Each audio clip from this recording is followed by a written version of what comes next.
All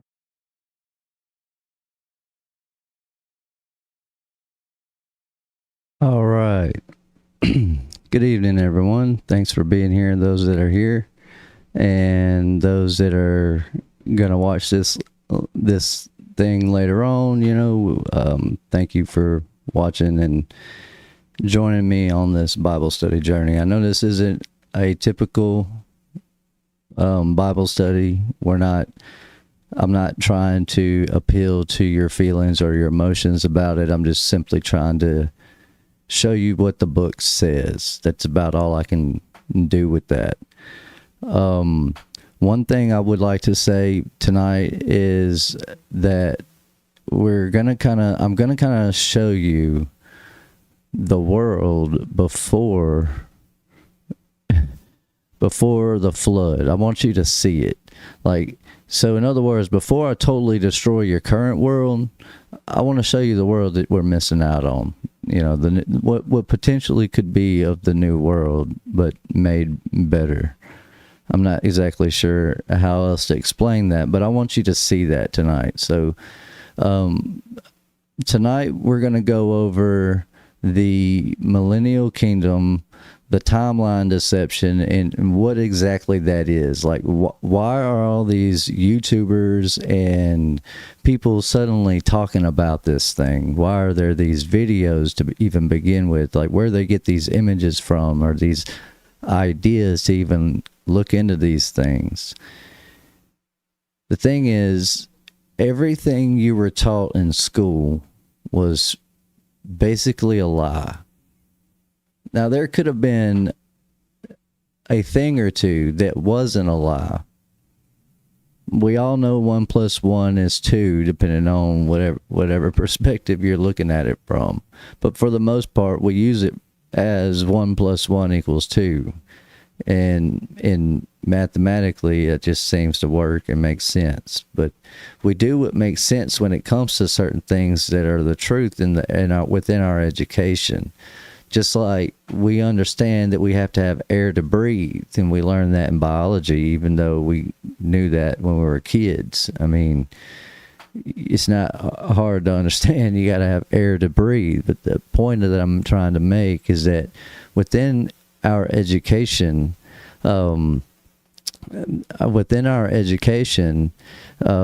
we forget that some of the things that we're being taught are just theories. I mean, they're just ideas, things people have in their mind, and they think about when they think about what something might be or what it is exactly.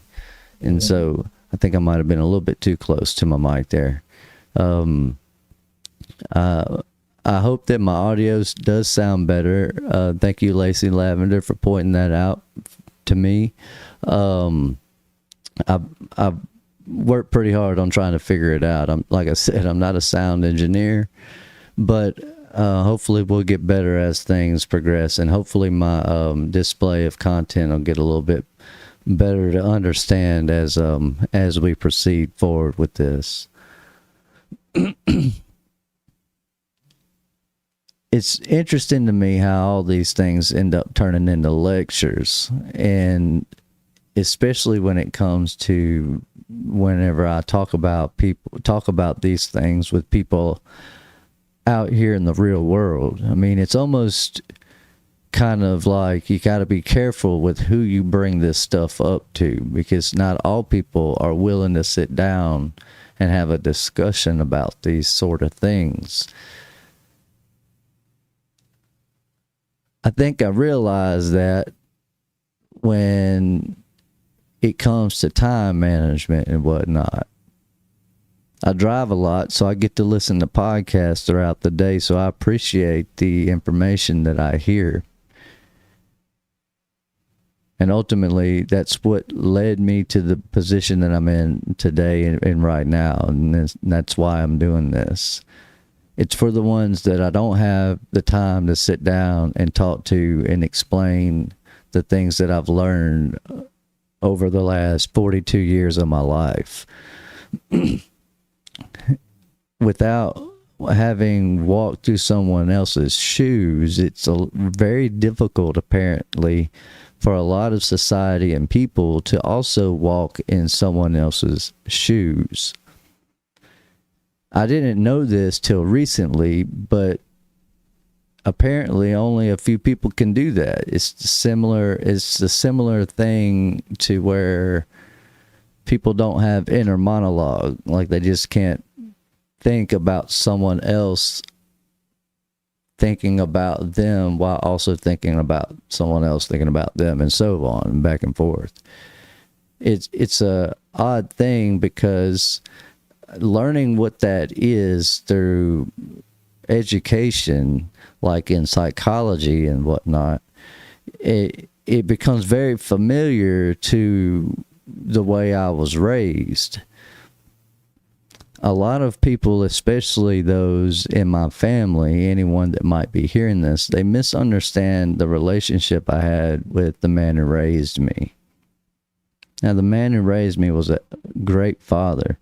The one thing he always taught us to do was to think about what we're trying to say before we say it. Don't just say something because it sounds good or because everyone else says it that way. If it can be said differently, say it differently, and think of what you're trying to say. Formulate your thoughts. My dad didn't put up with any of that. Say what's on your mind. Speak your mouth. Speak your words. And so I should take these lessons and apply them, and so that's why I'm here. Tonight I'm going to show you guys right here as I pull this up. For those in the South especially, we are in the Bible Belt. We know a thing or two about the Bible. We go to church every Sunday, every Wednesday. Some people go on Thursdays and Saturdays. I mean, it's amazing that you can go down the street and there's a church every block. I mean, you can't hardly miss one. You can't not know you're in a southern town down here in the South. We're very hospitable. We like to, help each other whenever they're in need. We look out for our own, basically, is all I'm saying down here. And anyone from the South can appreciate that. The issue is that we know a thing or two about the Bible already, and so we have a hard time allowing others to try to teach us anything different. And that's one thing I don't think I ever really struggled with, because the positions I was placed in my life, where I was basically forced to have to listen. Listening intends to lead to understanding. And once you have understanding, you can then teach. Essentially, I've spent a lifetime with my mouth shut, listening to everybody tell me how to be, what it is, and what it isn't. And eventually, I decided to listen to God. I'm listening to the words in this book, and this book has not led me wrong yet. I can't find an infallible word in it. This book is written perfectly. I mean, I've read several different versions, the modern age versions. I've read older ones. I've read the apocryphal books. I've read the Nag Hammadi scriptures. I've read, I don't think I've read too much into the Book of Giants, but I have kind of delved into it. It's an interesting book. Regardless, the point is, I've read a lot of these books and I understand this stuff. But what I didn't understand is how some of this stuff could exist or even be real. Like, what parts are reality and what parts are fake? Like, what is a metaphor and what isn't? And the more I think about it, as I'm sitting around dawning on how I would present this to my children, I would never tell them anything is a metaphor. It's the same thing as when something happens in scripture, we turn around and say, oh, well, that means this or that, especially when it comes to the spirit. We love to place the spirit in positions it doesn't need to be in. And we do this a lot because we are educated and we're taught how to manipulate these words through things called metaphors. We take a parable and we apply it to a metaphor, and we just assume Jesus taught like that all the time, as if him sitting at the dinner table with his mother and his friends or whoever are sitting there, he's talking in metaphors about, he don't really mean pass me the salt, you know. And so what ends up happening is we lose track of where we're really at. I've been to a lot of these Southern Baptist churches. That's where I was raised in. I've been to several Methodist churches. I've been to several other churches around here. I don't want to call out any names or point finger at any specific churches. That's not what I'm here to do. It's good that people have an understanding sort of the truth already, even having not known all of it. There's nothing wrong with being ignorant, so to speak. The issue comes from the point of not having understanding for the correct truth. And what appears to have happened is sometime in our most recent past, there was a shift or change that happened that caused people to start being taught something that wasn't true. And it really ultimately started formulating worldwide when the education system came out, when the education came to be. Prior to that, they had it it started out in other forms through, other forms of oppression. The point that I'm trying to make is we're taught a lie from anything up from the 70 AD all the way up until today. The churches end up losing people with the truth when they do their little sermons and their little studies on Revelation. I've been to several of them because I've always been fascinated with that book. Eschatology is in my blood, I guess you could say. I don't know why. I just like learning it. I like to learn about the truth. And if my father was still here with us today, he would love this part of this journey because he could sit back and listen and drink a cold one and understand that, hey, it's okay that I'm wrong. It's okay that I've been fooled or that I've been deceived. What's good is that you're learning now what is the truth and what is the right way. It's not that Jesus doesn't love everybody or God doesn't love everybody. It's not that, the gays are going to be damned, It's not that. It's that you don't know which God you're rooting for if you don't know the truth about the God you're taught about. That's all I'm trying to say. And in tonight's video here, what I want people to understand is this is what is not going to show you an exact photocopy. You're not looking at a actual end-time video of the past. What you're going to see is what the world was like prior to the destruction, when they started tearing down all the trees and started building all the mega cities. During the days before the flood, it was horrific. I mean, we were like little people fighting dragons and ogres and demons, and it was like the Lord of the Rings or something to that effect. I'm not saying that it was exactly that way or exactly 100% all magical and mystical during that time period. I'm saying that it was a hellacious time to live in. It's not a time period that you would want to live in, or a time period that you would want to, try to even live in.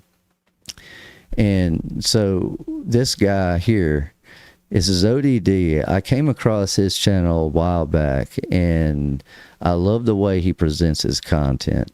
Now, the video you're going to watch is not the first video I've seen of this.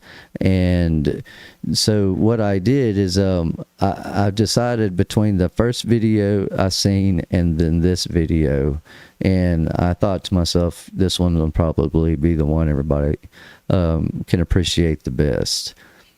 So in this video, he's going to show you what the world looked like before the angels went to work against the trees and before mankind started building all their mega cities.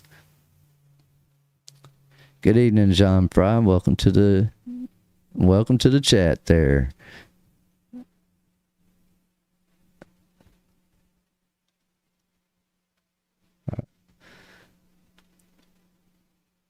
If you could have shown my dad in scripture, he'd have believed it.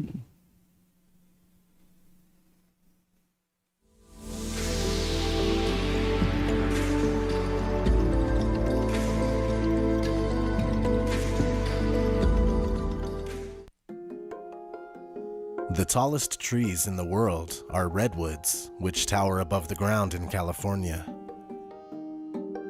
These trees can easily reach heights of 300 feet. Among the redwoods, a tree named Hyperion tops them all. Standing at 380 feet, Hyperion also shares its name with the Titan god of heavenly light.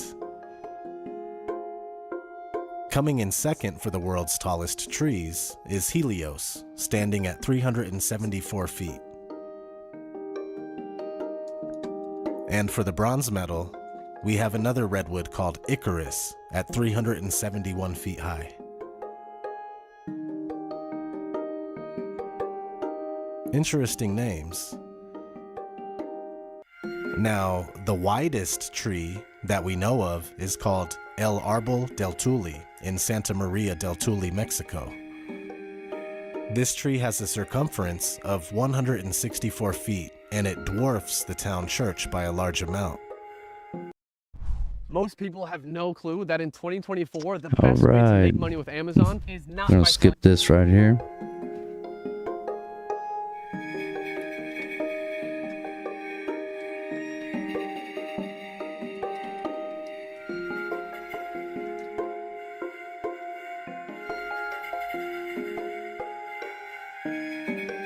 The largest tree by volume and not height or circumference is a sequoia called General Sherman. 275 feet tall with a circumference of nearly 103 feet. These Now, little these are bitty just some of the world's trees. tallest trees that are standing today. Needless to say, the sizes of some of Earth's remaining trees are absolutely mind-blowing, and the thing is, they used to be much bigger. Here's an article about an Australian mountain ash from 1872. The tallest tree ever measured was not a sequoia, but a type of eucalyptus, an Australian hardwood tree. In 1872, forester William Ferguson spotted an extremely tall mountain ash near the Watts River, Victoria, Australia. Purportedly, he was 132.6 meters, or 435 feet tall. Around that time, multiple specimens of 140 meters tall were reported in Victoria, mainland Australia. We cannot check these measurements anymore. All these trees have been logged. Mountain ash was and is an important construction material in Australia.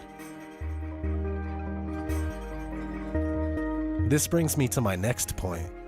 Do the trees of the world get bigger and bigger the further we go back in history? We have some records of men cutting down extremely large trees in mass quantities. If trees of this magnitude were cut down by men in the 18 and early 1900s, then that begs the question, have we cut down even bigger trees before that? We don't know, but we do know that men love mindlessly taking out trees like there's no tomorrow. Was there once a time when trees were unimaginable in size and they reached high up into the heavens? Maybe this is true. The tree grew, and was strong, and the height thereof reached unto heaven, and the sight thereof to the end of all the earth. All right, I'm gonna pause it right there. All right, welcome guys to the chat. Tyler, Kingdom Within, glad to see you here. Lacey, Lavender, John Fry, you guys are legends. Thank you guys for being here. What I wanted to go over with it at this point right here, what this man is showing you so far, is he's just showing you trees that are on our within our current timeline. So if we backed up here and we go back to, let's see where we at. Yeah, if we go back to this point, so this tree was in 1872, and this tree here, as you can see in this video, this one right here, yeah, so this tree here, it's as big as that plane. I mean, it's so tall that that plane is up there, and it's longer than that plane, bigger and wider than that plane. And I don't know if you've seen one of these planes, but they're huge. I mean, they're massive. So for that tree to be that big at 435 feet, that's unbelievable. I mean, look at it in comparison to the Statue of Liberty. Now, this tree was in 1872, and that's important. That's important only to let you know that that was within this timeline that we're in right now. Like, it's after all the destructions, it's after all the flood and all that stuff, the redwoods, all that, where we're at. But these trees are not the same trees that we're fixing to see that were before the flood. Before the flood, the trees were crazy big. I mean, you wouldn't believe how big they are until you've seen them. I mean, you can imagine that they're like the giant tree in that movie Avatar with the little blue aliens flying around. They're bigger than that. That's nothing. I mean, that's a good sized tree, don't get me wrong, but that's nothing in comparison to the actual size of some of these trees. I mean, we can see images of them on the computer and stuff and on our phones and whatnot, but until you are standing next to one of these things going, dang, I'm at the base of this, I'm at the ground level where they cut this thing down, and then it's this big, miles and miles around. These things were huge. And the world before the flood, before the great cities started being built, and before the giants started roaming around terrorizing everything was much, much, much bigger. And a lot of people don't understand that, but when they think about the timeline, because they don't realize how devastated the world was. Every living thing, that's plants and everything, was destroyed. Now, it doesn't say specifically the buildings or all the buildings were destroyed. You can only assume that a good majority of them were destroyed, especially since the earth went from 4 quarters to what it is to today, with our 7 continents on one side and then this other landmass we can't access on the other side. The one that everybody keeps trying to say is Pangea. There may be a Pangea, but this thing is a landmass outside of our little circle here that we live in, and that landmass, you and me, as you watching me and listening to me as I'm talking, we cannot go there. But that landmass is still there. Pangea has always been there. The 7 continents we have are only just what they are because of the devastations after the Millennial Kingdom, after the 1,000 years ended. And then the lands were shifted and moved apart again, basically.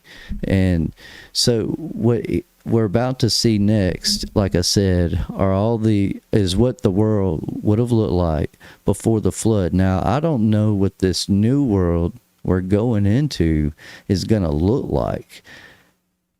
As I understand it, he's going to roll up the heavens like a scroll. I mean, he's going to get rid of everything and toss it into the lake of fire, and he's going to rebuild a new earth. I don't have any reason to believe that any part of the new earth will be any part of land that any human has ever had the opportunity or capability, whether withheld through government conspiracies or not. I don't believe there's any reason to assume that we're going to walk the same land. And it just, new land means new land. New earth means new earth. I understand people want to continue building and growing within the unexplored parts of this earth. They're only unexplored to us. They may not necessarily be unexplored to human beings, though. So whether or not you feel like you deserve an opportunity for that or not is a totally different story. Now, I'm going to go back and show you guys something before we move forward with those trees. Chapter 13 of Revelation. For those that are following my Bible study, when we began this thing, we started by explaining that you have to understand the past. You have to go back to the beginning, and all I'm showing you and have showed you up to this point is not necessarily a literal timeline showing you all these events yet. We're going to build that. I'm going to show you guys how I did this, but before I can show you how I did it, I'm going to walk you through the steps on how I got to it. And what I'm showing you here is that every church I've been to, they misunderstand this part of the Bible. They always interpret this as a future event. This is something that hasn't happened yet. It's something that we need to look forward to. We need to prepare for it. Now, anyone who's ever been to a Southern church, especially down here in the South, you've sat and you've listened to your pastor talk to you Monday through Friday after work, after hours, and go over their Revelation ministry where they discuss all these events. So you're not unfamiliar with what Revelation says. What you're unfamiliar with is where these events take place within time. This whole timeline deception started and began because of what's going on within the church community and within education and how they work together to make this deception come alive. The thing is, every time they get to chapter 13 and it starts talking about the beast and the horns and the lion and the dragon and I beheld another beast coming up out of the earth, and he had two horns like a lamb, and he spoke like a dragon, and he exercises all the power of the first beast before him, and causeth the earth and them which dwell therein to worship the first beast, whose deadly wound was healed. Oh my God, that must be like the church. That must be the Catholic Church. That must be the papacy. That must be this. That must be that.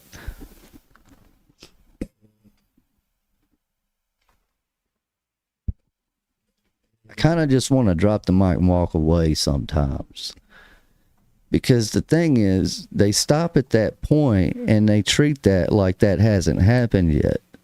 And then what's frustrating to me is being a kid, learning this, understanding this, and then going, how do I prove this? I mean, where's the information? I'm going to go to school tomorrow and I'm going to learn it, and I'm going to learn everything they teach me, and I'm going to be the best student ever. I'm going to make straight A's, and I'm going to learn and understand what this says. So I go to other churches, and then I talk to every pastor I can meet and I've run into, and I ask questions, and You know, how do you know this? I mean, where is this? How can you prepare for this? I mean, if we're going to go to another planet anyways, well, can't we just leave this one if this one's going to get burned up? And if things are, I mean, is that what this is talking about? We're going away on spaceships or something? I mean, if you consider the education we've been taught and you consider the movies that they present to us, it's not a far stretch or a crazy wild idea to assume belief that we could somehow avoid the catastrophes laid out within Revelation. And so what ends up happening, even within the church community, people don't even believe what they're reading. They kind of go over it and go, oh yeah, you know, I mean, yeah, we need to get right with God because it could happen any day now, you know, knowing full well they're going to go home and act like nothing ever changed within them. The issue isn't that you don't have faith in God. It's that they're not telling you, or that they lied to you about these events. They're just not telling you when these events took place, or did they take place, or at what point in time they took place. Revelation 13 talks about the rise of the Antichrist, the mark of the beast, and all that. And we know it leads up to that. It's almost as if everyone wants to defend the suffering that they could potentially have. I mean, preaching a message about an eternal life, walking beside your Father, your Creator, in a new world built specifically for you. I mean, it just seems to me like going through a 7-year tribulation only to live with Jesus 1,000 years, only to have to listen and deal with the devil again, only to finally then be judged and then finally get to see this eternal reward. I mean, which message would you want to hear? In my reality, the truth is always the message I want to hear. And when I consider the reality of this deception, I realize that the truth I want to hear not only sounds the best, but it is the best. And that can only be because God is the best. Our Father, Yahweh, is the best. And His word is perfect. The problem is we were taught to be imperfect. We were educated. And what ends up happening as they get to through these events here, they're trying to tell you to prepare for them now. Prepare for them now. What they're not telling you to prepare for is what I'm about to show you right here.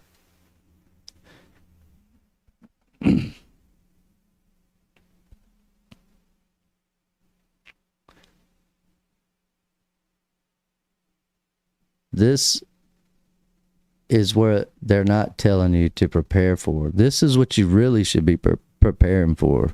I mean, in all honesty, you should be preparing for God's return every single day of your life. I mean, you should live your life according to these words. At least do your best. You know, try your best to live according to these words.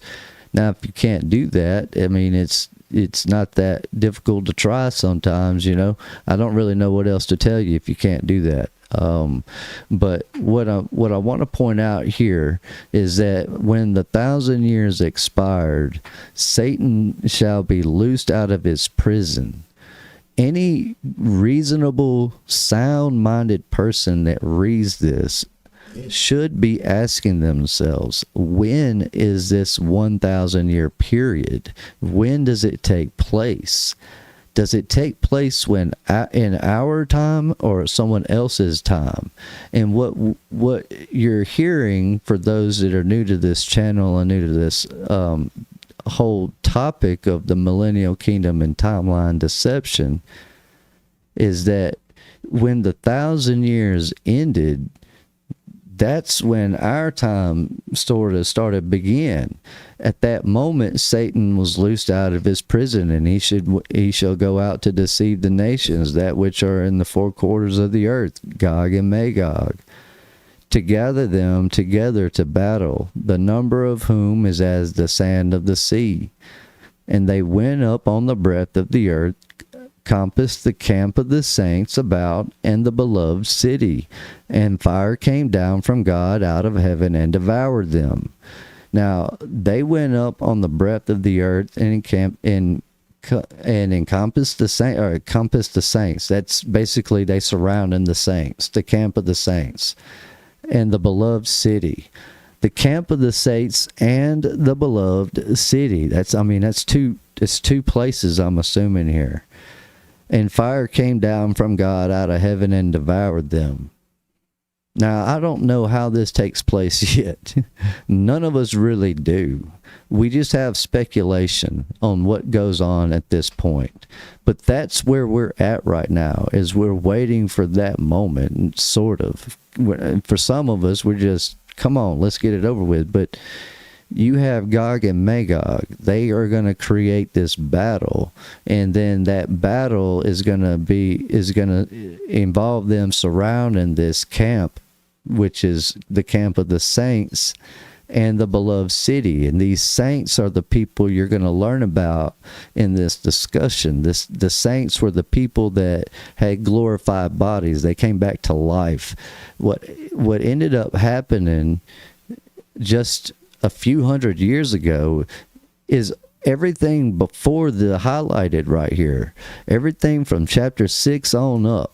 All of that has already taken place. Chapter 7 has already taken place. Actually, we can unhighlight that now. And then, so we're at chapter 8 right here. This is where we are. Verse 8. Chapter 20, verse 8. We're at this part of the timeline, and as we build this timeline within ChatGPT, I'm going to show you guys using scripture how I made mine. Now, the wild thing, and I was just talking about this earlier, is that I've made several of these timelines, and they correlate with a lot of the timelines I've seen on YouTube and other people's videos and stuff. The issue with some of these timelines, though, is that they're built around different starting points, and they sometimes also have different ending points. I've had the Millennial Kingdom lasting like 63 trillion years or something like that. I can't remember how we came up with the math to figure that out. But my son and I, and he was about 12, he's 18 now, he was 12 at the time, and we kind of, I don't know, I just kind of took advantage of his brilliant brain to do math really fast and really good. And so it's in one of my little theories of evolution of time, dealing with these numbers that you get from scripture and all these other books, is that these dates are not always when that we think they are, and they're not always linear with our timeline either. And that's what I meant when I was explaining the stars. Whenever they were placed within the firmament, they began a timeline of their own, seasons, and these seasons will happen when they're supposed to happen. They'll change when they're supposed to, just the same as when we began and when we came into the world walking around. Our timeline began. In reality, you and me listening here and me talking would probably not even be here had Adam and Eve not got kicked out of the garden. So it's fair to start your timeline from the first day that Adam left the Garden of Eden.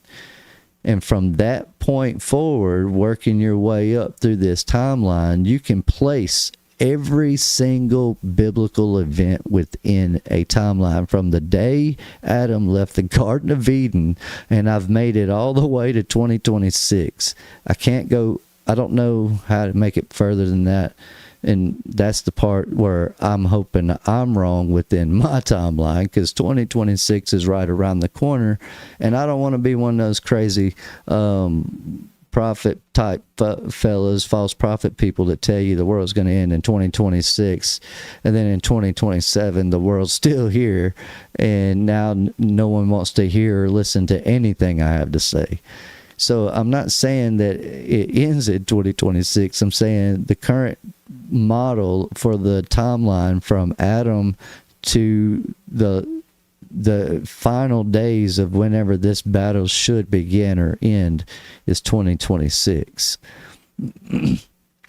Now, I'm not exactly sure how they're going to pull this off, because I'm not getting involved in any war. So I have a strong speculation that I'm wrong and that this time period comes after me, but I'm not getting involved in any Gog and Magog war.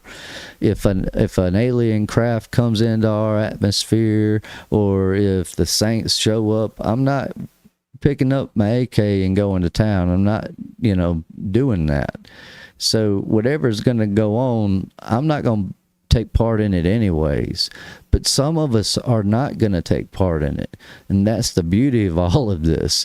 And I'm going to show you where it talks about all that later on eventually. But what I'm saying is that some of us are here simply to witness these events. That's doing what I'm doing right now, witnessing these events. I'm witnessing current day events, the same as everyone else that's looking into this stuff. Anybody that's talking about Revelation chapter 20 verse 8 and beyond, they're talking about current day events. So they're witnessing. We're witnessing.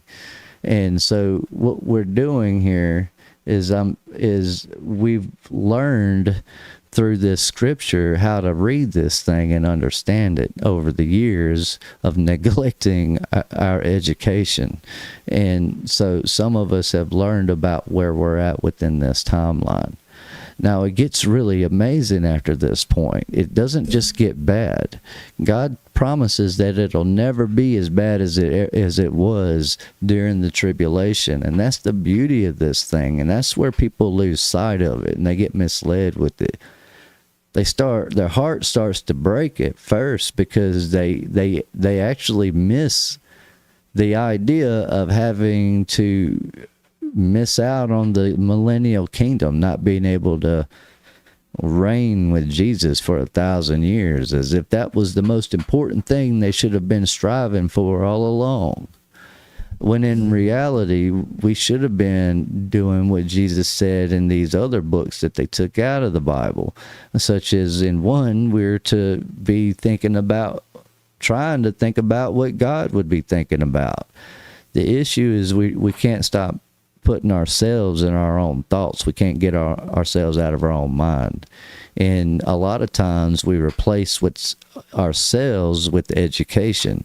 And when we go to these churches, we expect these pastors to tell us the truth, to tell us what's right from wrong, tell us what these words say, and tell us what they mean. You get paid to do this. We tithe, and they donate, and people give money and charities to these organizations and all these other things. You expect these individuals to tell you the truth about these things. The problem I have with hating on pastors is that I don't believe a lot of them understand that they even themselves are deceived. It's not that they're going out of their way to lie to you about when in time we are. The problem is the same question that most people have when they enter into this. That question, and I hear it a lot, is if Jesus' millennial kingdom happened, where is the evidence? Without the evidence, there's no way to support the fact that Jesus' kingdom come and gone. If there is no evidence, then his kingdom didn't happen. And we can properly say, okay, we haven't made it to that point yet. The problem with your pastors when they teach you this is they're unaware themselves through their own education that these buildings and structures that were left behind by this millennial kingdom, or these millennialists, these true millennialists, these people left behind this entire infrastructure for us to reclaim, clean up, and re-inhabit. And they don't know that. Your pastors don't know this stuff.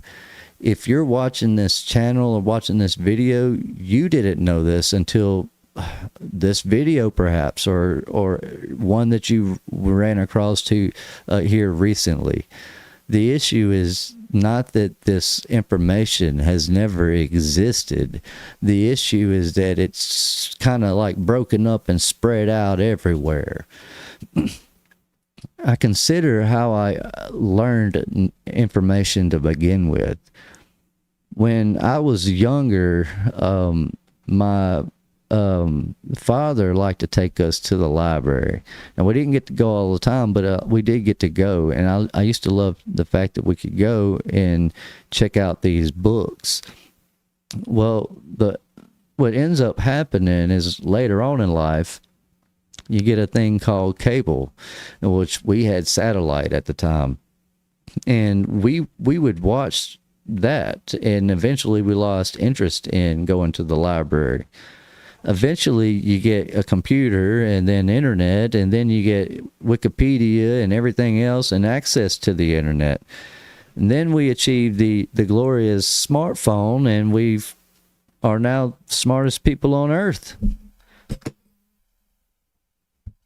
I mean, that's it. I don't need to talk anymore. I can shut it down right there.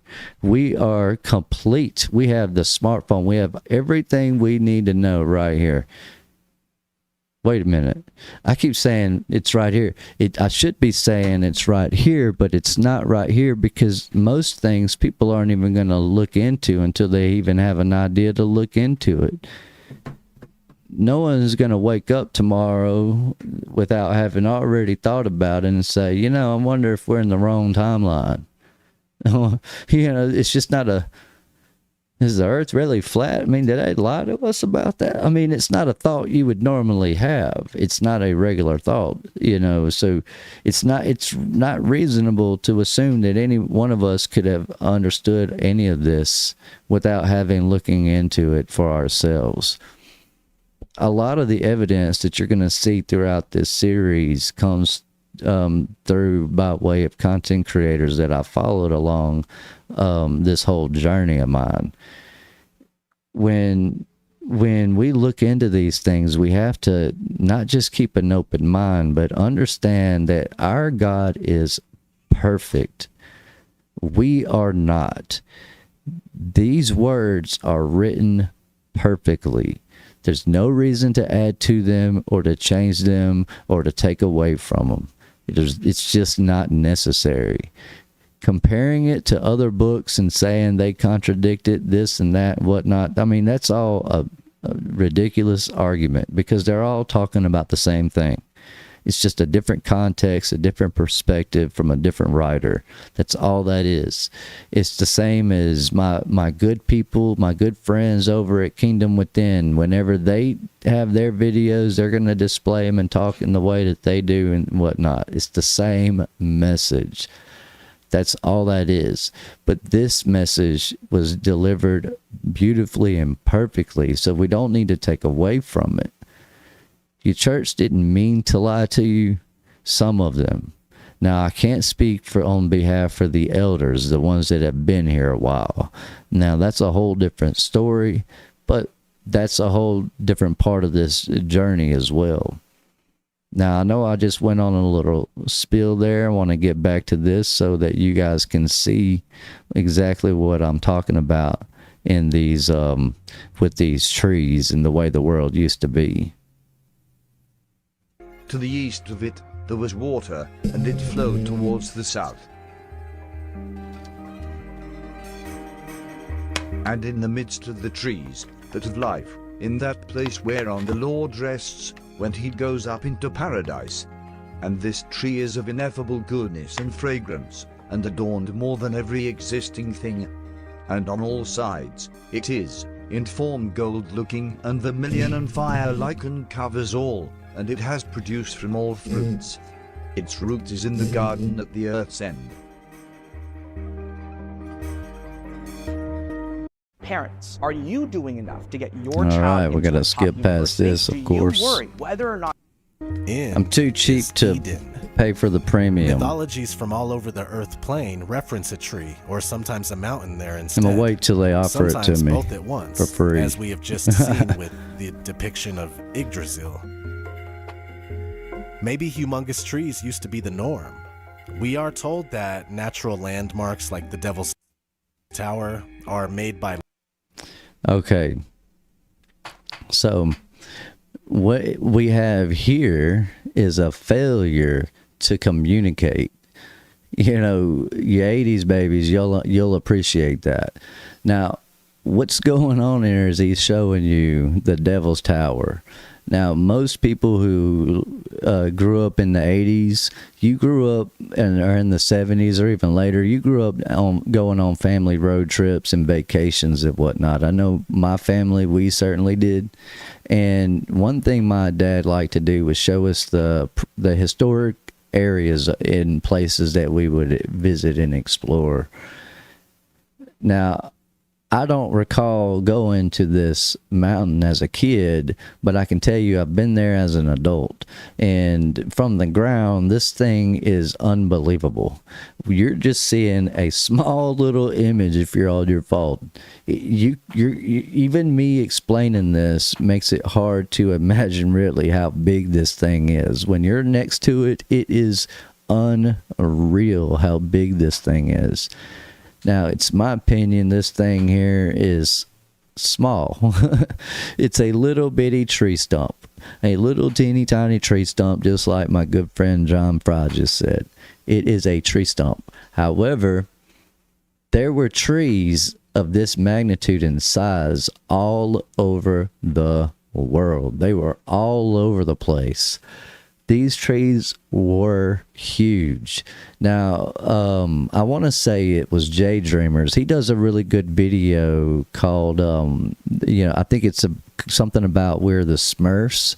And in that video, he shows how the tree roots of these trees right here, these giant trees, and how along these tree roots, these mushrooms would grow. And anyone who knows anything about mushrooms and trees and fungi and stuff like that knows that on a good area of land where you have nice trees and vegetation and whatnot, you're going to always get these little white looking mushrooms that grow along the tree roots of your trees out in your yard. And some of them, it'll be further out, and all that's showing you is that your roots go a lot further than you think they do.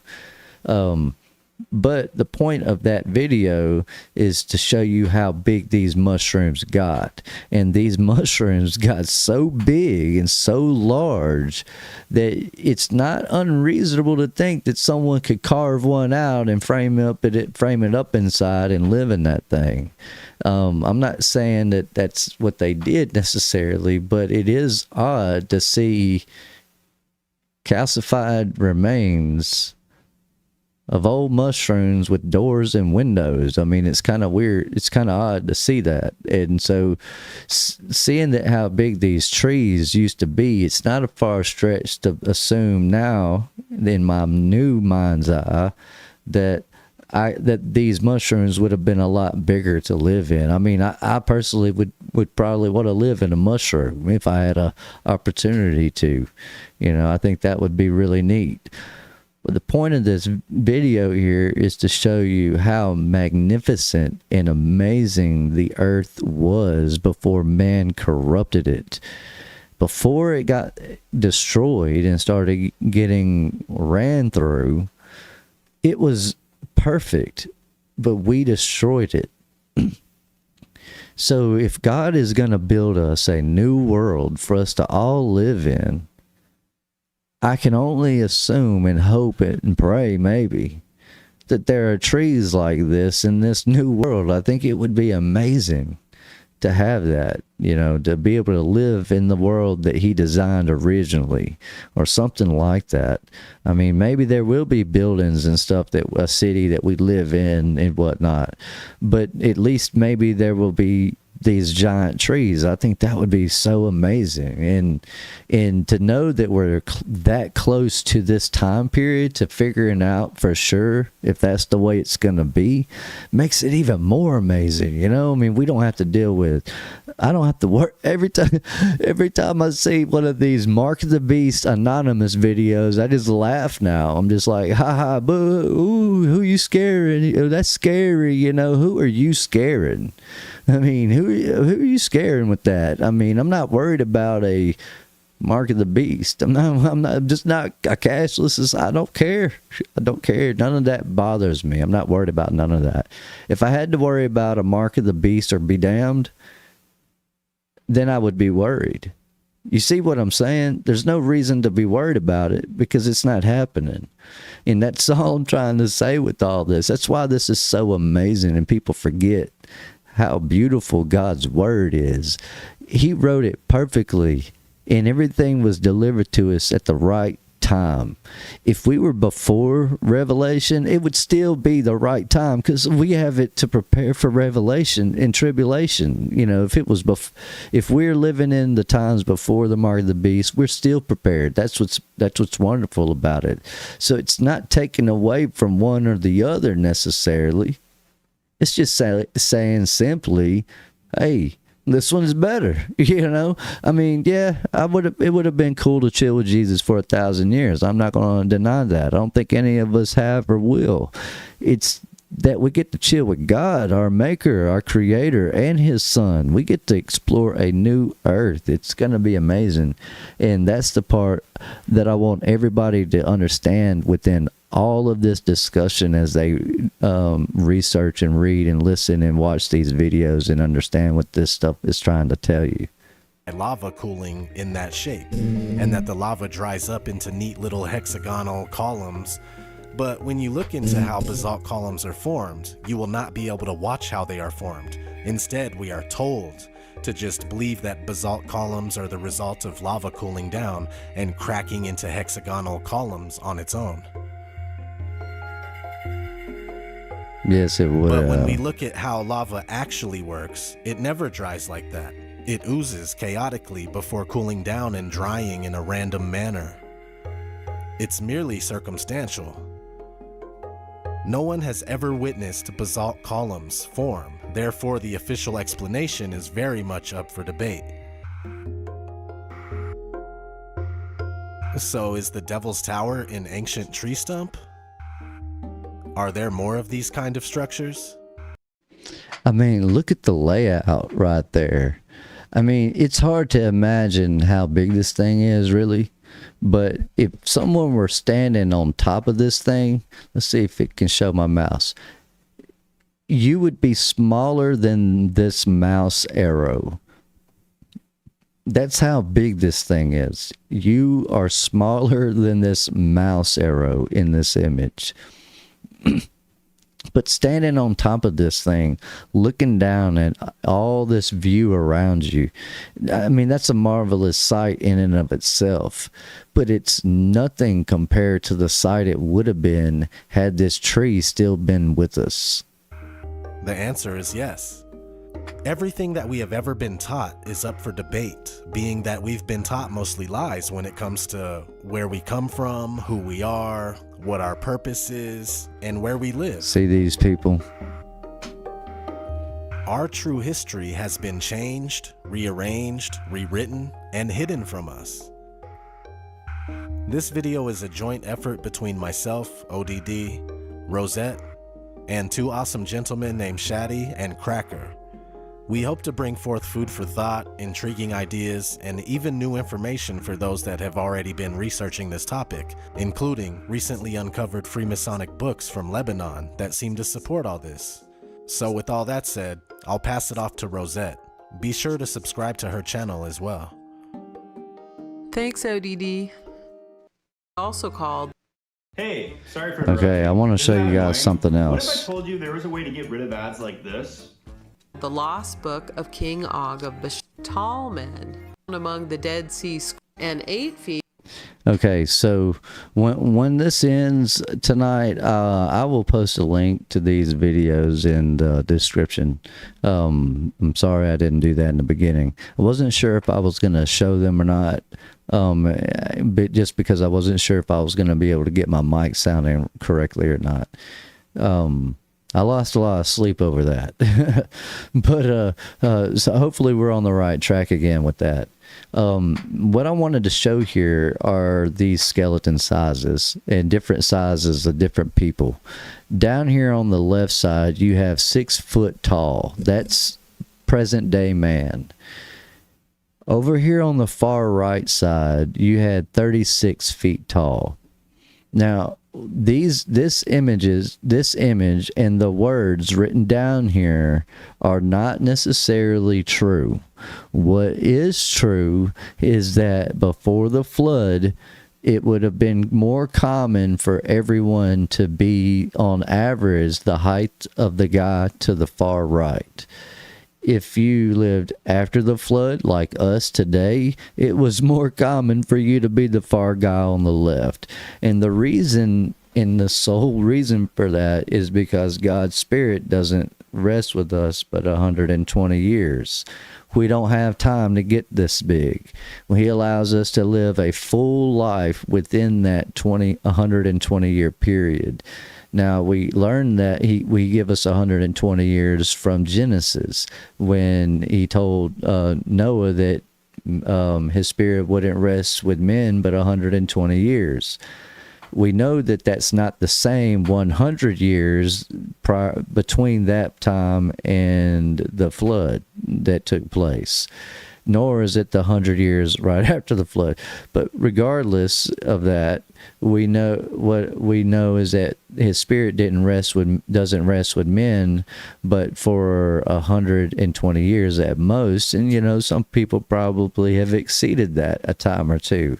It doesn't mean that just because God said that that's the way it was going to be, doesn't mean that God can't have his own favoritism. He can do what he wants to do. If he chooses to let someone grow big when he said no one else would, well, that is what it is. I mean, that dude just grew big. I mean, you can't change what God decides to make happen, is all I'm trying to say. And what people don't understand about the days before the flood, people were tall and massive compared to us today, not because they were just giants, but because they were regular people who lived in a much highly oxygenated environment. The trees were massive, the life was massive, everything was massive. The buildings were massive, everything. Every single thing before the flood was as big as you could imagine it possibly being. Even people, regular humans, were on average about 36 feet tall.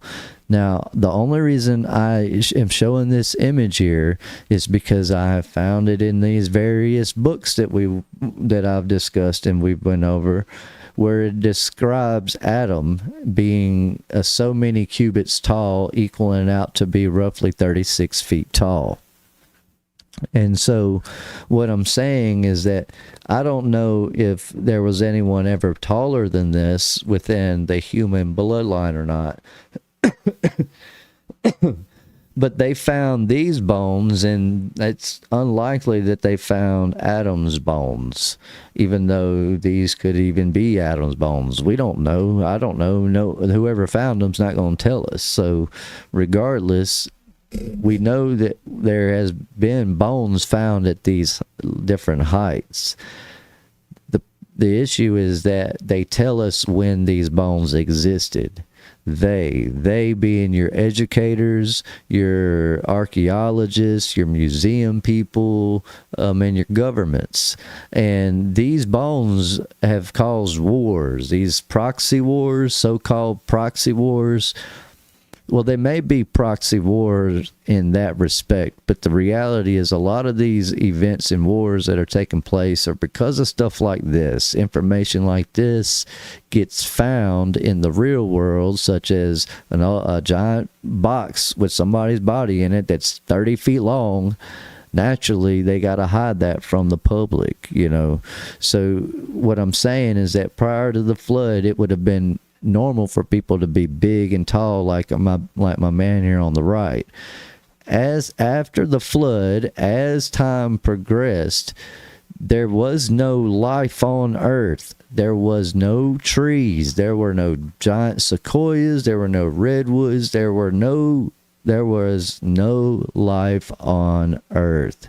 It wasn't until the reason Noah stayed in the ark so long after the flood had nothing to do with he just loves it in the ark and is just afraid to leave. You know, it was because he had to let all these birds go so that they could feed the earth with seed and replant everything. Once the bird brought the branch, he knew that life was growing and able to grow. It was no longer being scorched and burned and destroyed or anything like that, or flooded. It was just ready to go. And so as these people exited the ark, everything still was not quite full grown yet. It would have still taken some time. But regardless of that, as we also read, that the people started to overspread after the flood. All the sons of all the boys started going out into the world and just going to town, creating people. And what was happening is before vegetation and life could get back to a pre-flood state, everything gets cut down too quick. And what ends up happening is over the generations of man, people are relatively short. Now, this doesn't take nearly as long as you would think it would take. Like you would think, just based on the way we're educated and taught, that this transition from 36 to 6 would have taken over generations of generations. But if I'm being real here, if there was a woman that was, say, 19 foot or 23 foot tall, she would still date the 36 foot tall man. You would think a 12 foot, 10 foot, 8 foot, and 6 foot tall woman wouldn't want to date this 36 foot tall man, but you would be surprised because there will be women 6 foot tall still trying to climb up on the third limb of this 36 foot tall fella right here. Let's just be real. People are weird, but that's not the point I'm trying to make with this. And what I'm trying to make with it is that over the generations, people gradually progressed. I mean, declined in size. They regressed in size, basically. And what happens is that is a result of the lack of oxygen in the air. That the levels of life of air that's in the air that allows us to breathe and have life have gone down. Now, I'm not sure if like I said, if that's every part of the world in just our little bubble that we're in, or if this applies to everything even outside of our little bubble that we live in. Because it wouldn't surprise me if there were people 36 feet tall living on the outside of our small bubble. But at the same time, it wouldn't surprise me if they weren't there. I don't know. I don't know that I'm going to get to meet these people. Not yet anyways.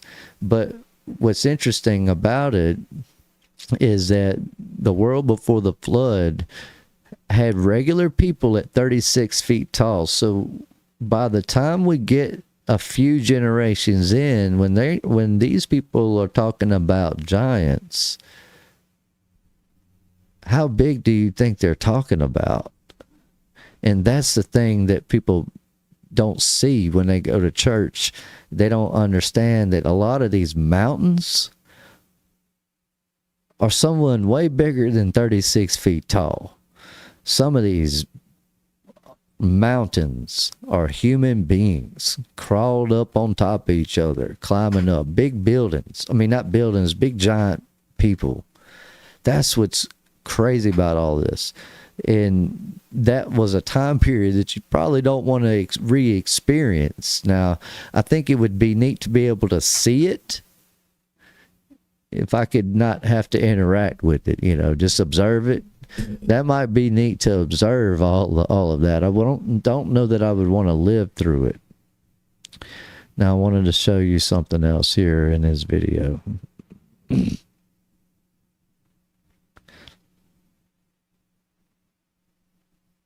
They got a lot of stuff. He talks a lot about the presidency and stuff like that. It's pretty neat. And he ties all this into some of these cultures and religions that we're in. Let's see. Yeah, okay, so it may not even be in this video. This is only part 1. There's a part 2. Subscribe to his channel and watch him. I mean, I know he doesn't make videos anymore, or at least not any that I've seen in a while. So I don't know if he's on another platform or what. I can imagine getting to the point in his journey and search and just kind of giving up because you don't know what else there is. I mean, what could be bigger than the flat earth, and then not knowing that there's more is really disappointing when you follow someone like this and you see that they just kind of stop making content. But also at the same time, we don't really know what's going on in someone else's life. I mean, he could just be happy and content with what he's done so far. It's time for someone else to pick up the mantle. Who knows? But regardless, great content, worth subscribing to, worth watching, worth listening to. Put him on, just put him on and go to town with it. Let's see. All right, I kind of showed you that, but that's a short one. This is the video that I think is going to trigger a lot of people within this community. This basically kind of throws a lot of dates out there, and it's important to understand what I said earlier about these dates. That these are real dates that you can find within scriptures somewhere, somehow, and you can make this stuff real. What we're trying to do here is isolate the real from the not real. I mean, just because there's a date or a time frame doesn't necessarily mean it applies to you, me, or us, or anything like that. But that doesn't mean it's wrong what he's showing you either. So I'm just pointing that out there as clarification before we get started here.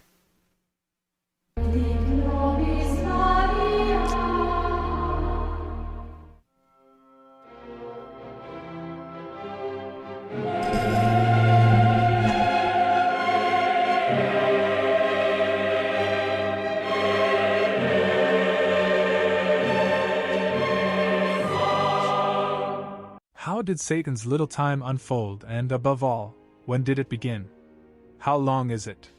How did he proceed, and what developments were there that were an expression of his agenda? That is the destruction and cover-up of the Millennium Kingdom, and everything it stood for. Can we recognize his signature of forcing social change in history through chaos, trauma, and conflict? When did the beast rise again, meaning the ancient Roman Empire, and replace the Millennium Kingdom? Is the change linked to astrological cycles and energetic changes? Let's look at the first half of Satan's little time in detail. The transition between the ages was smooth, as always. But when exactly did Satan's little time begin? It's hard to say, but I can see 2 possibilities. Possibility 1.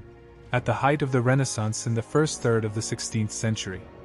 The little time is therefore 500 years long, and only 450 years have been inserted into the chronology of the previous eras. Possibility 2. At the height of the Enlightenment at the end of the 18th century. The little season is therefore 250 years long, and around 700 years have been added to the chronology of the previous eras. In the Renaissance, The first foundations were laid for the Great Deception, and a return of the Roman Empire was made possible.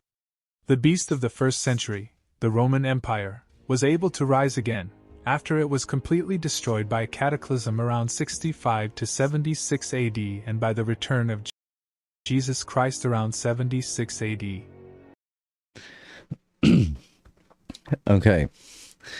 So as we build this timeline, it's going to bring us to a point that I was stuck at for a long time. So basically, when I first started building this timeline, I had gaps within time, and I kind of guesstimated about when I felt like certain things would line up. When I became really stuck on some of these time frames, I had to resort to the stars, I guess. Now, that's very difficult to do because you have to rely on other people's work to figure this out, and then you have to trust whether or not they're telling you right or not. I don't have the mind power or the capability to sit on a computer and design a star map that I can trace back the signs all the way back from the day before Adam. If I could, I would. But even that just seems like a daunting task in and of itself. But what I'm trying to say here is that while I was building my timeline, I had gaps that I couldn't fill in. And so it took reading other books and doing research to try to fill in those gaps. And one of the gaps that I was able to fill in was what happened right after Jesus died and resurrected. And so the first book ever that kind of introduced me to that thought was the book Maccabees. And I find it very interesting because the book Maccabees is in the current Catholic Bible. And as a Christian down in the South, we're taught that the Catholics decided what go in our Bible. At least a bunch of Catholic priests did.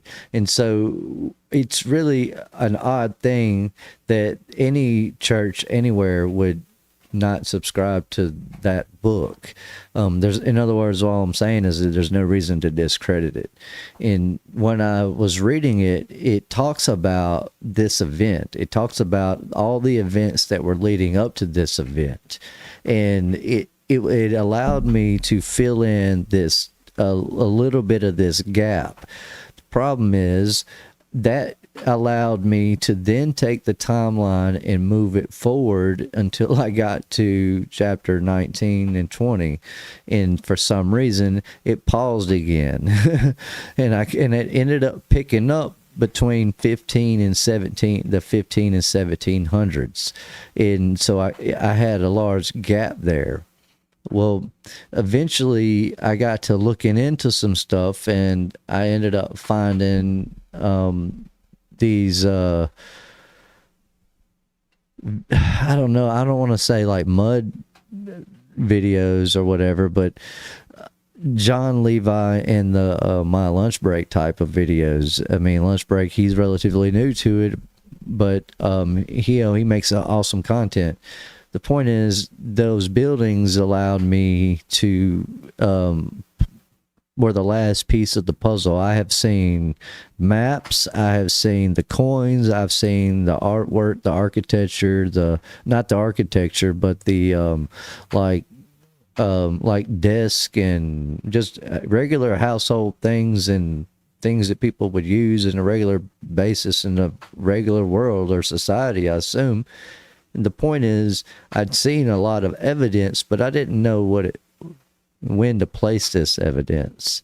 And eventually, when I did see these buildings through John Levi and other people like him, I was able to place these buildings within that in my timeline, and I was able to complete the missing gaps within it. And it's really neat to show. The only problem, like I said, is that we're going off of me interpreting these words, showing them to you in this book. And so like I said, I'm not a beacon of truth. I'm not here to say, prophesy and say the world's going to end in 2026. What I am going to say is that something is going to change, whether it's knowledge and information and understanding, or it's unity or something, but there obviously will be a change within 2026. I don't see this message slowing down. That's the thing. I don't know how they can. Once it gets into the churches, I think this is it's over with for the whole scheme. We just have to get it in there and show them that, hey, there's nothing wrong with having been wrong. There's nothing wrong with having been deceived. It's time to move forward, though, and stop holding on to the past and clinging on to these false ideas and this false hope that we get from these churches. All right. This is why all roads lead to Rome again today, which will become very clear in the course of these videos. The word Renaissance also comes from renascere and means to be born again, to rise again, to reappear, to be renewed. I wanted to say something about that. So the renascere, to be born again, rise again, reappear, be renewed. This is where the word resurrection comes from. I want you to remember this as we go through this series. This right here, we be born again, rise again, reappear, be renewed again. Resurrection. What I'm trying to tell you is that I want you to think about that as we get to the parts where it starts talking about the resurrection of the dead, the first resurrection and the second resurrection, and what that and how that applies to you and me.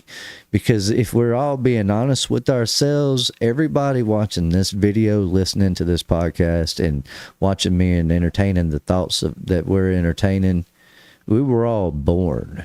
None of us were resurrected. So how did we get here? I mean, who are we? Are we absolutely new people? And if we're so new, why are we held victim to the consequences of others, that came before us? It doesn't, a lot of that thoughts like that, it doesn't make sense to me, I guess. I've thought about stuff like that, but that didn't make a whole lot of sense to me thinking about that growing up.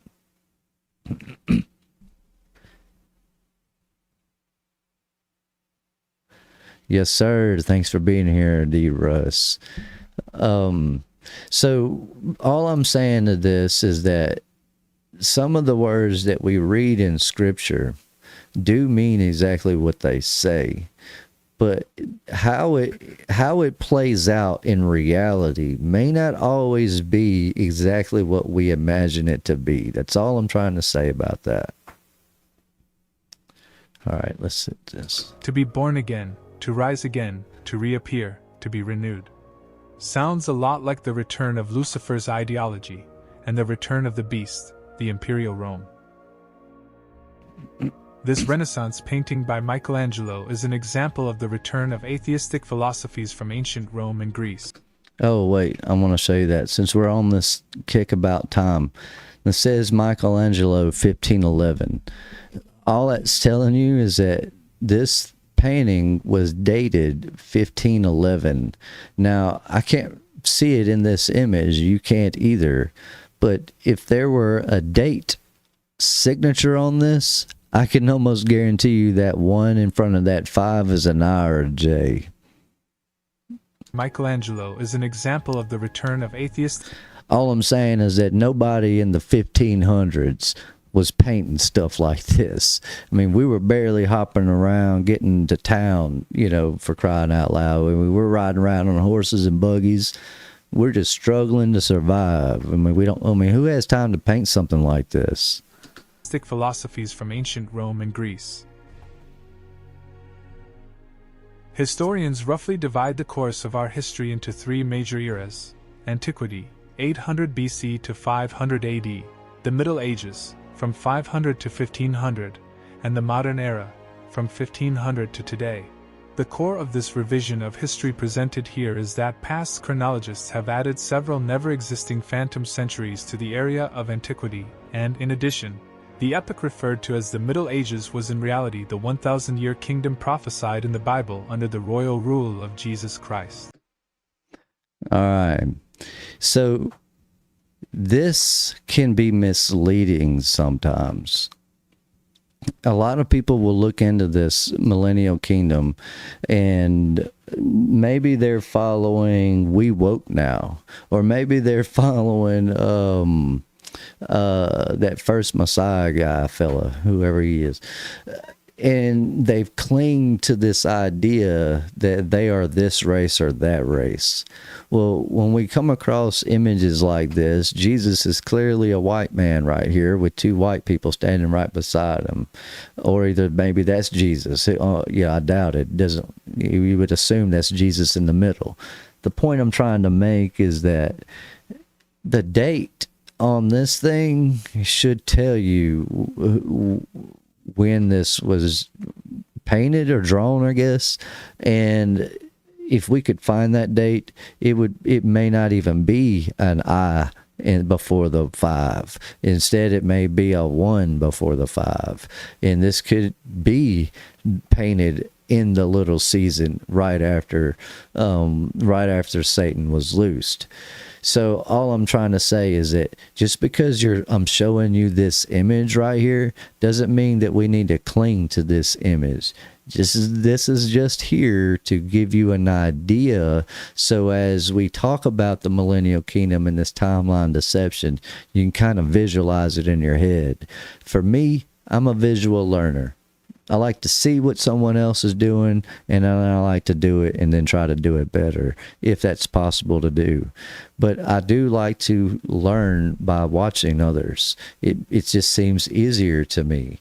But to me, when I see this, I don't think, oh, yay, white Jesus, we're going to have a white Jesus. That's not what I'm thinking. That's not what I care about, and I don't want anyone who watches this channel to ever assume or think that that's what I care about. What he looks like is irrelevant to me. What's relevant is that we learn about who we are and what part of the timeline we belong to.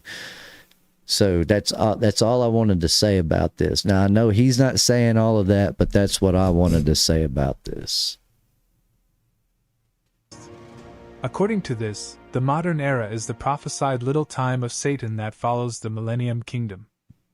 There are some reasons to assume that the transition took place in 1776, or that this year represented an important turning point in the change of the ages. And it is possible that this year is actually the year 1326 because of the 450 phantom years. There are simply too many things that coincide with this year, although it should be noted that transitions of ages, that is astrological transition. Okay. When I talk about the stars and their seasons, when I talk about the stars and their timeline, this is what I'm referring to. So when the stars are placed within the firmament, they had a job to do. Their job didn't start when Adam and Eve decided that they knew what a star was. They began at the time they were placed within the firmament. So there are some people who dig really deep into this stuff that have somehow figured out exactly how to measure time according to these stars.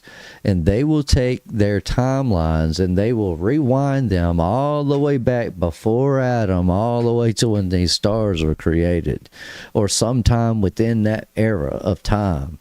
And what ends up happening is they'll go, oh, well, I mean, it'll be another 22,000 years before we even could get back around to where we're at, even close to it. And so why would what is 22,000 years? Or it might turn into 22 billion years or something to that effect. The point is that people will start their timelines in ridiculous places in time because it fits their agenda or it makes them feel good or something like that. But all I'm going to do throughout this series is show you how to build a correct timeline. But yeah, I was about to hit play. Before I forget, this here shows you these little critters all around this thing, and these all are zodiacs, and that has something to do with astrology. I'm not worried about none of the astrology stuff. When I'm trying to show you guys and teach you these things, I'm not showing you astrology. What I'm showing you is astronomy. All these represent to me is the fact that the Little Dipper was here for a while and now it's here, and then it's going to eventually be here, or it was here and now it's here. But all I'm saying is that on a nightly basis, every single night, the Little Dipper at 8 p.m., 9 p.m., or whatever time you decide, when you take your camera out and take your picture at that time, that Little Dipper or Big Dipper or whatever star pattern, it's going to be right where you took a picture last time. The only time that will change is when this star season, the celestial seasons, change. And what I mean by that is the little globe, the little dome within inside this big dome here is going to shift from one season to the next. Now, the glorious part about this is we don't have to worry about that. We're not even going to be here by the time it gets to that point. And the reason I say that is because these celestial seasons, they change. There's 12 of them, and they go around, and they last 2,160 years. The only reason that knowledge is even remotely important is because of what happened at the end of the 1,000 years of Jesus's reign. So when the millennial kingdom ended, the 1,000 years ended, there were a lot of events taking place at that time. Worldly, earthly events. I mean, earthquakes galore. While that was always God creating that and making that happen, and we cannot take away from the fact that God made these events take place, is that we were shifting from the season, the 2,100 years season we were in, into a new season. And now we're in this new season. But this new season just began. It began roughly 500 or 700 years ago, give or take. We're not exactly sure yet, but it could be 500 or 700 years, give or take. But regardless of that, we have 2,160 years within a celestial season. This would not make this would only make a 500-year period make sense, in the sense that 500 years would be essentially a quarter of 2,000 years, or 2,160 years. One of the timelines, and when we get to that point, I'll show you both of them, but one of them, it shows 540 years into the new season, and is when this one supposedly will end with a quarter, and we'll begin the next quarter of this season, if we're even still here by then. However, the celestial seasons do line up with these biblical events, and that's what's wild about this whole thing.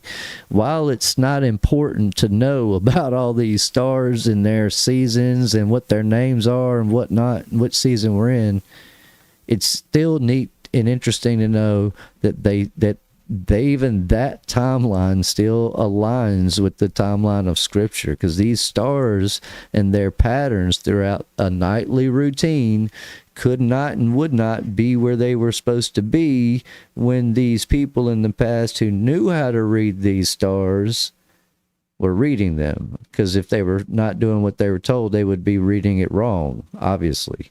It changed. Oh my God, it said no rain, now it says rain. It'd be just like today with the weatherman when he tells you there's no rain and bottom falls out. That's all. Also, all I'm trying to say about this image right here is when I'm talking about the seasons, it's not astrology, it's astronomy. It's not voodoo stuff or whatever it's called. Of cosmic energies are always somewhat fluid. Most people who talk about Satan's little time assume a time span of 250 years. And who can blame them? The English translation contains the word season, which creates associations of a quarter of a time span, just like the 4 seasons of a year. And the only meaningful period of time that this season could refer to is the 1,000-year kingdom of Jesus mentioned before. So I love white powder 250 years donuts. makes sense, because it is a quarter, or season. I like of a the fact millennium. that But in the they older Greek don't really get his translation, there's message. only You'd the think word they do. chronos, which simply means time. So it just says little time. So we only know for sure from the context that it is a shorter period. Okay, so all this is here is just to show you that this fella has done some research. He has looked into these things. The reason I'm pausing it here is because I want you to see this word or this name here, Strong's Concordance.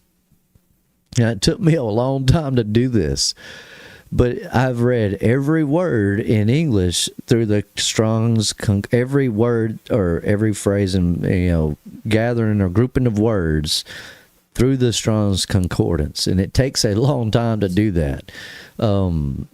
I used to think that, I'm glad that someone took the time to do all that so I don't have to. But then you get to a point where they're not answering certain things or they're not able to tell you certain things unless you go look for yourself. So here I am doing the work for some of you guys, I hope. And so, oh my goodness, yes. If you drop a whole pack of donuts on the floor, or them powdered donuts, that would be a mess. But I know I like the fact that you would think it's going to be all messy when you eat it, but it just melts, really. I mean, it tastes really good. Period than 1,000 years. But it could well mean more than 250 years. Perhaps it is 2 periods of 250 years each. Accordingly, there we go. All right. So you notice he just said it could be this, it could be that. And he's right. It could be 250 years, or it could be 250-year periods, or it may be 540 divided into, giving us 270 years each, to be the split. I mean, it could be either one of these is all I'm trying to say. None of that's important, really. I mean, knowing an exact date's not the biggest thing in the world. Yes, it would be nice to be able to say, he's coming on this day, so let's just be ready by then. But we can't do that. We don't know when he's coming exactly. All we can tell you is that it's probably going to happen while we're all breathing. I mean, just if I'm being honest, I have a feeling. I just feel like it really will happen. And I won't get to live the life I thought I was going to get to live. Not to say that I will miss this or miss out on anything, but just saying that I don't really think we have that much time, whether it's 10 years, 15 years, 20 years, or 1 year. I don't think we have that much time, but that's why all this stuff is important to get out and for people to understand what they're actually learning about whenever they hear about the Millennial Kingdom or Tartaria or the mud floods or any of that stuff. Mud floods, that's the word I couldn't think of. The year 1526 could have been roughly the beginning of the little time, the year 1776 the climax. And if you'll notice that these dates that he's showing already look familiar to you if you've been following along with my series. And I know my audio wasn't great in a video or two back, and but hopefully we fixed that now. But what I'm trying to tell you here is from the day of the flood up into the day Joseph became second to the ruler in Egypt was 1,776 years. So this date here that we were founded on in the United States eerily looks to me like a date someone clung to and said, hey, we're going to use this date because it lines up with this other date. And someone cleverly decided the United States should be formed on this date, which is why I don't think it began on this date, because you would have had to put some thought into this. We're trying to deceive the whole world here. So if we're going to deceive the whole world, but not forget ourselves, we don't want to deceive ourselves. All this information gets out there into the world, and it's not a far stretch to think that down the line, once your family has grown into hundreds, if not thousands of you, that even you would be deceived by all of this information. And so what I'm saying is that there are people that aren't quite as deceived as the rest of us within this world. This information is not new, but it is being released to the public. And I don't know who's doing it or how they're getting away with it, but the 1776 date of the United States foundation is very interesting how it matches another date in time within this timeline that we're building. And all I'm saying is that if that's a coincidence, it means that someone created this coincidence. And if someone did, then they had to be thinking about this before this date. So that's how my brain logically is trying to break this stuff down. But all I'm saying is that, we all have to use our brains and our heads whenever we're watching this stuff and learning and thinking about this stuff. And the year 2026, the end of this age. These three sections represent important key positions in Satan's little time. This results in two pleasantly even periods of 250 years each, with the year 1776 as the center. As I said, these dates are pure speculation on my part. It is a team effort by the entire Little Season community to put the pieces of the puzzle together correctly.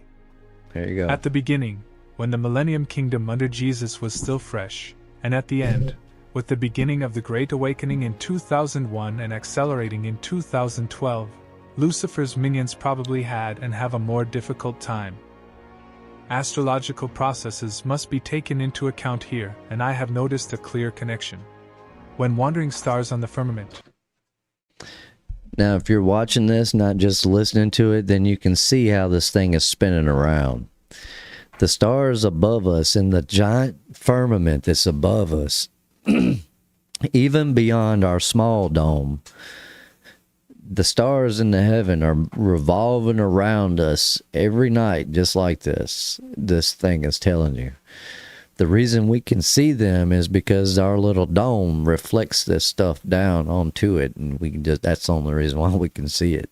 If it weren't for that, we wouldn't be able to see them.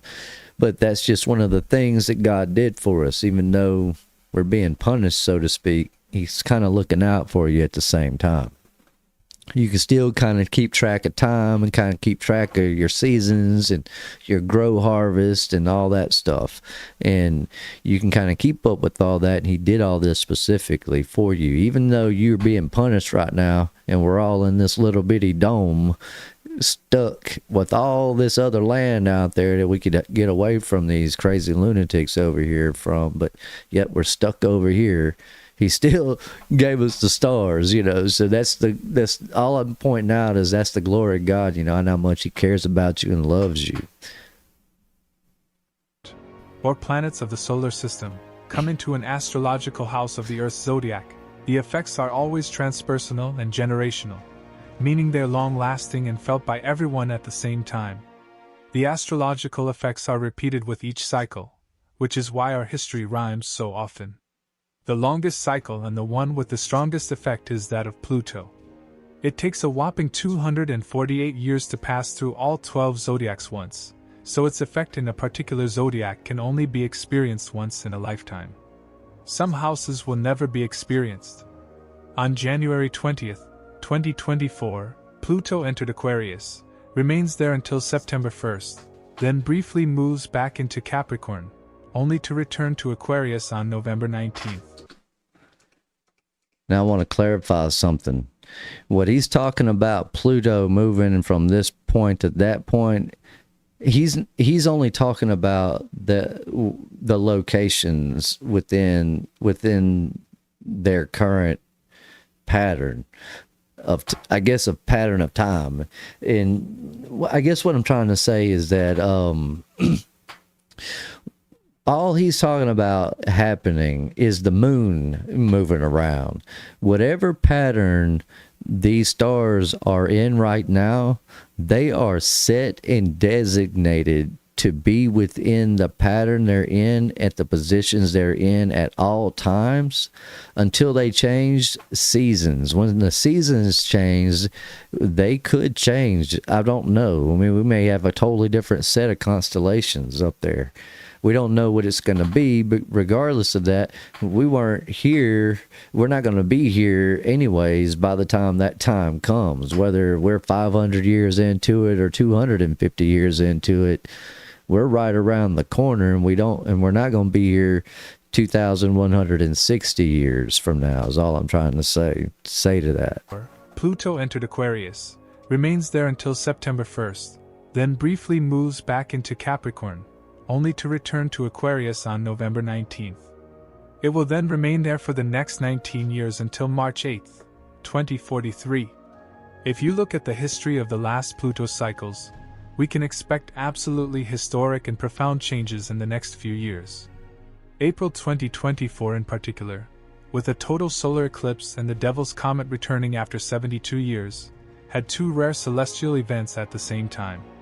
The year 2024 is therefore extremely special astrologically and marks a shift in human consciousness. The energies of Aquarius are associated with intellect, truth, independence, idealism, eccentricity, spontaneity, rebellion, and the big picture. Pluto rules the collective and generational cycles of transformation. It stands for the symbolic, ongoing process of birth, death, and rebirth. It is associated with the hidden and buried, both metaphorically and literally. It represents humanity's relationship to power and shadow and the collective development of patterns around these themes. So you can imagine the absolutely... Okay, so when he gets into this part of the discussion here, or this part of the video, a lot of people will lose interest in it, especially Christian people. And the reason why is he's talking about chakras and the third eye, the whole, the inner temple and stuff like that. He's not talking about untrue things. He's talking about real things. It's just things that we have a limited understanding of. So all he's doing is showing you an image so you kind of get a visual of what he's talking about, and then he's giving you the description, and he's just telling you that the new bodies that these people ended up having once the millennial reign began and these saints received their glorified bodies, they were able to do things with their own body that you and me cannot do right now. And I'm not sure if it's because we just can't do it right now, or if it's because we don't know how to achieve these higher levels of enlightenment or whatever it is that we got going on here. But nor does it matter, because the next step for us is is to hopefully receive glorified bodies, and then we get to experience this for ourselves. And anyways, I just wanted to point out that, because I don't want people to get misled or turned away from this message or this image of what he's trying to show you here. world-changing effects of Pluto in Aquarius. The change of sign of Pluto indicates a new era and a seismic collective change for all of humanity. These times are very much associated with revealing what is hidden, finding out what is really going on, who is really in control. And I think this time it's the satanic network and its ring of pedophiles. We've already seen an above-average amount of this in 2024, and more will come in the next few years. We had major mainstream revelations of the elite pedophile ring through the new participant list of Jeffrey Epstein's Lolita Island in January, the release of the Quiet on Set documentary in March, and the revelations around P. Diddy and his arrest in April. The homes of Sean Diddy Combs. You know him as Diddy, formerly Puff Daddy, big-time rapper, big-time producer, big-time superstar, and now the feds at his houses in both locations.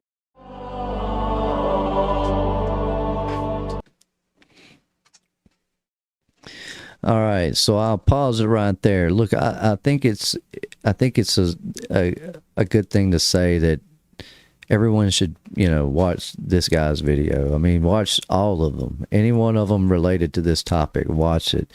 But I think everyone serves an opportunity to learn something from this. And I'm not saying deserved, I'm saying served. Like, this is being served to you. So you're served this opportunity to learn. And so now I'm not saying that everything he says is 100% and that it is the gospel. Obviously we have that. We're going through that with this Bible study it's called the Bible. What I'm saying is that he's pointing out evidence of information and that you may not have seen had you not seen it in his video here. So while we're going through this thing over the next few nights, I want y'all to understand that I'm not bowing to anything anyone says, no matter what they have learned about any of this stuff. I only bow to the word. Now, I will follow content creators, I will follow podcasts, and I will follow and listen to people and subscribe to their work and contribute in the best way that I can. But I don't cling to these people. I like the information that people present and what they're showing. And so all I want to do is show you guys the information that I've run across as I'm deciphering what I feel like, good to hear and what's not good to hear. When you're weeding through all the garbage that's out there, it's easy to get distracted and lose sight of what's important in life. Having wealth and money and a home and life galore is not always the end goal.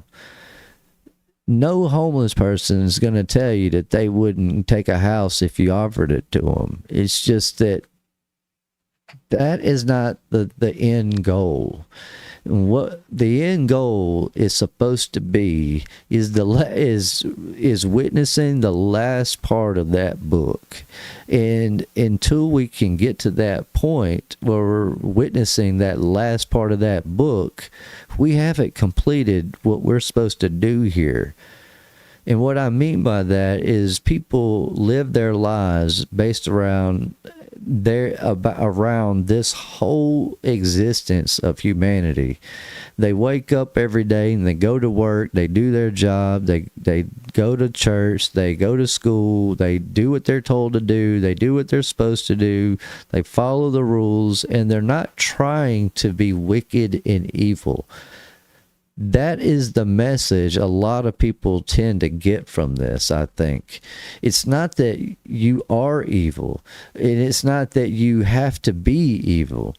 When you don't know what's right and what's wrong, and you're left dealing with the people that are telling you what's right and what's wrong, or else gets the hose again type of thing, you don't know except for what they tell you. And so a lot of people will have fingers pointed at them. They will get berated and belittled, especially the content creators. They get hit really hard when they try to present this message out there. And I'm no big person or big personality. I'm just a regular fella out here trying to explain how regular fellas learn this stuff. And so what I'm trying to say with all that is that we lose track and sight of the things that are important sometimes. And the reason I'm saying that is because often as you listen and people follow me, you'll learn that I use this this verbiage quite often, like all I'm trying to get you to think about is this, or all that's important here is this, because not everything is important.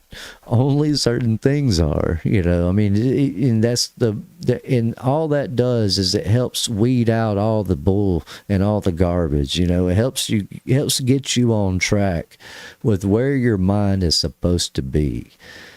We lose track of these things and we cling on to certain things. And I know that because I'm guilty of it as well. I'm not perfect.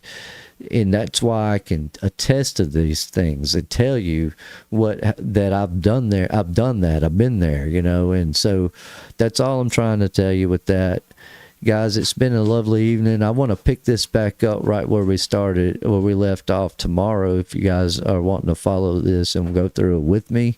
If not, then you guys be more, I'd more encourage you to watch it out there on your own. But I'm going to kind of go through it and break it down and show you the things that I think are important within it.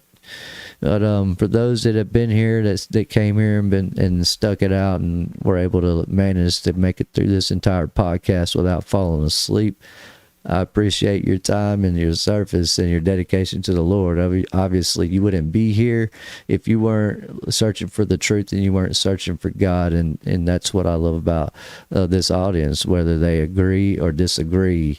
The audience, whether it's my audience or JT Follow's audience or Shelly's audience or Jason Jack's audience, it doesn't matter to me whose audience it is. Everybody's pleasant within this Millennial Kingdom discovery community. And I want to put that out there. I want people to understand that this is not designed to scare anybody or to belittle or to undermine or berate anything that anyone's experienced or what they've been taught, especially in school and those that go to church. I think a lot of these Millennial Kingdom conversationers out here lose a lot of people when they tend to do that, or people start to think that about you. So as we continue through this journey, I want you to know and understand that I love everybody. I love every one of you. I hope to see every one of you when we all walk through that white throne of judgment and see that new world. I want to build these new buildings and these new houses and these new structures with everybody. And I want to climb these giant trees if we get an opportunity to do that. I want to see what comes next. I do, have a place in my heart for the Millennial Kingdom, and I do think sometimes it would have been nice to experience that, But the fact that we get to move on to bigger and better and greater things, that speaks volumes to me. I think this is a wonderful message. And about all, and if this is a doctrine, I'm not trying to say I claim the doctrines, but if this is a doctrine, it's a doctrine worth exploring and listening to. It's unlike all these other false doctrines and doctrines of demons, as they call it. You guys have been amazing and wonderful. I hope you guys continue to follow us on this journey as we discover the truth about who we are and when we are. You guys are amazing. Thank you.